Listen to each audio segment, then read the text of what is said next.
number 10, show machinery account under written down value method and for 3 years from the information given below. अच्छा जी, written down का मतलब reducing balance method. Machinery की cost है 2 lakh, estimated life है 3 years, mean 3 years के बाद ये machinery ख़त्म हो जाएगी। डेप्रिसिएशन है इसकी 33.1/3%। स्क्रैप वैल्यू, जब भी क्वेश्चन आपने रिटन डाउन वैल्यू मेथड के अकॉर्डिंगली कर रहा हो, रिटन डाउन, रिड्यूसिंग, डिक्लाइनिंग, ये बैलेंस के मेथड के नेम है, तो उसमें आप हमेशा स्क्रैप वैल्यू को इग्नोर करते हैं। वैसे स्क्रैप वैल्यू का मतलब ये है 3 साल के बाद 2 लाख वाला आपका एसेट 20,000 में कबाड़ में सेल हो जाएगा, मीन कबाड़ की कीमत में। अब ये 33 सही 1/3, इसको आप कन्वर्ट करेंगे परसेंटेज में, 33 3 99 और ऊपर 1, फिर 99 में ऐड करेंगे 100 में से 100 को जब हम 3 पे डिवाइड करेंगे तो वो 33/333 हो जाएगा। आपको कन्वर्ट करना आता होगा इसको।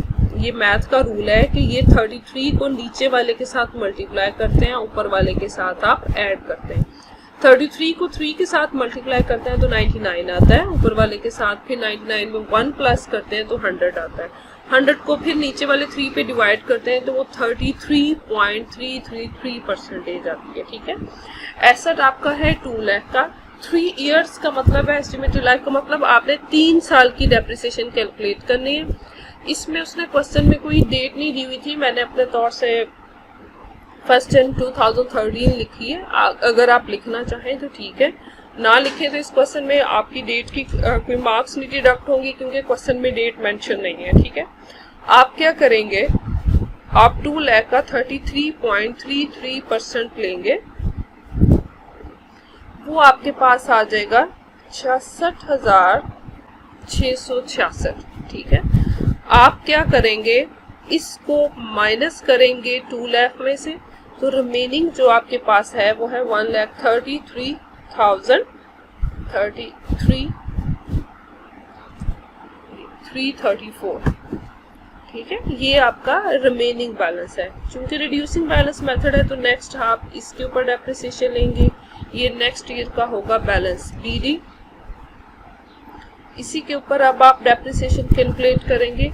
अब जब आप इसके ऊपर फिर 33.33% इसका लेंगे, 1,33,334 के ऊपर फिर जब 33.333% लेंगे, अब वो आपके पास आ जाएगी 44,444। ठीक है, अब आप क्या करेंगे, अब आप 1,33,334 में से 44,444 जब माइनस करेंगे, आपके पास रिमेनिंग बैलेंस CD आ जाएगा 88,890 रुपीज।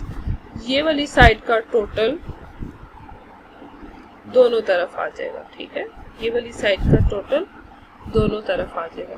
अब आप क्या करेंगे, फिर बैलेंस CD को नेक्स्ट कैरी करेंगे और अब आप यहाँ पर इसकी डेप्रिसिएशन कैलकुलेट करेंगे। अब हम यहाँ पर जब इसकी डेप्रिसिएशन कैलकुलेट करते हैं तो हम 1,890 का हम फिर 33.333% जब लेते हैं तो वो आ जाएगी 29,630 में इसको करें 629.7 आता है, तो इसको आप राउंड फिगर में कन्वर्ट कर लेंगे। ठीक है, मीनिंग आपके पास क्या आया 59,260 रुपीज। ठीक है, ये था आपका क्वेश्चन नंबर 10, ये इसका आंसर है 59,260 rupees at the end of year. Mean आपकी at the end of year ये मशीनरी की जो वैल्यू है वो ये है, तो आपका ये वाली साइड का जो टोटल है वो दोनों तरफ आ जाएगा। ठीक है, ये था आपका क्वेश्चन नंबर 10। जब भी क्वेश्चन पे स्क्रैप वैल्यू हो और मेथड रिटन डाउन हो तो आपने क्या करना है, स्क्रैप वैल्यू को उस मेथड में इग्नोर करना है, आपने उसके बगैर ही कैलकुलेशन करनी है जो भी परसेंटेज दी हुई है उसको। ठीक है, क्वेश्चन नंबर 11 सेम क्वेश्चन है, अब हमने उसको करना है ओरिजिनल कॉस्ट मेथड के साथ। जब भी ओरिजिनल कॉस्ट मेथड हो, क्वेश्चन के अंदर परसेंटेज ना हो तो हम फॉर्मूला अप्लाई करते हैं। ये फार्मूला सिर्फ और सिर्फ स्ट्रेट लाइन मेथड में यूज़ होता है। फार्मूला क्या है? Original value of assets minus scrap value, scrap को रेजिडुअल वैल्यू भी कहते हैं, ब्रेकेज वैल्यू भी कहते हैं, divided by estimated life of asset, mean वो एसेट कितने साल में एक्सपायर हो जाएगा। ओरिजिनल कॉस्ट ऑफ एसेट्स है 2 लाख माइनस 20,000 स्क्रैप वैल्यू है 1,80,000, रिमेनिंग वैल्यू एसेट की रहेगी। एस्टिमेटेड ईयर्स इसके कितने हैं लाइफ के? 3, तो आपकी डेप्रिसिएशन 60,000, मीन हर साल आपके एसेट के ऊपर जो डेप्रिसिएशन है वो कांस्टेंट 60,000 आएगी। मीन 3 साल की आपने बनानी है, तीनों साल आपके एसेट के ऊपर जो डेप्रिसिएशन होगी वो क्या होगी? 60,000 होगी। ठीक है, डेट मेंशन नहीं है इस क्वेश्चन में, पहले वाला हमने अपने पास से डेट मेंशन कर ली थी, इसमें हम नहीं करते। आपके एसेट की वैल्यू क्या है? 2 लाख।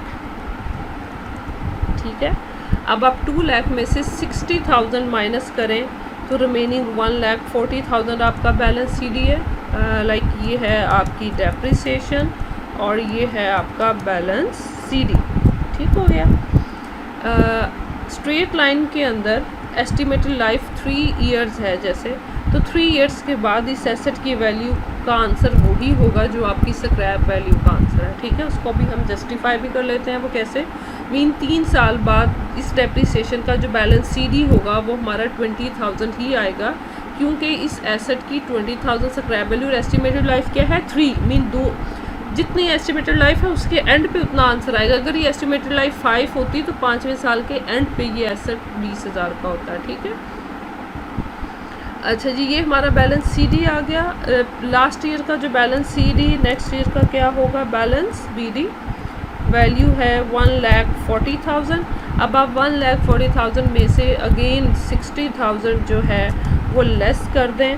60,000 लेस करके जो आपके पास बचेगा वो आपका बैलेंस सीडी होगा। जब आपने इसमें से 60,000 लेस किया तो रिमेनिंग आपके पास आया 80,000। ठीक है, 1,40,000 दोनों साइड पे आपका टोटल आ जाएगा।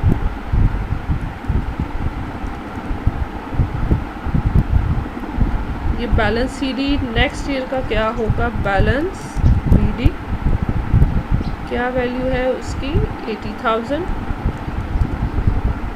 ये आपकी 60,000 डेप्रिसिएशन आई हुई है फॉर्मूले के साथ। और अब देखें यहाँ पे जो मैं आपको बात कह रही थी वो जस्टिफाई हो गई ना। 80,000 में से जब आप 60,000 लेस करते हैं तो आपके पास रिमेनिंग क्या बचता है? 20,000। यही 20,000 आपका आंसर है, यही 20,000 आपकी रेजिडुअल वैल्यू है। मीन एस्टिमेटेड लाइफ के एंड पे आपका वो एसेट उतने का रह जाता है जितनी आपकी रेजिडुअल वैल्यू होती है। ठीक है, ये था आपका क्वेश्चन नंबर 11।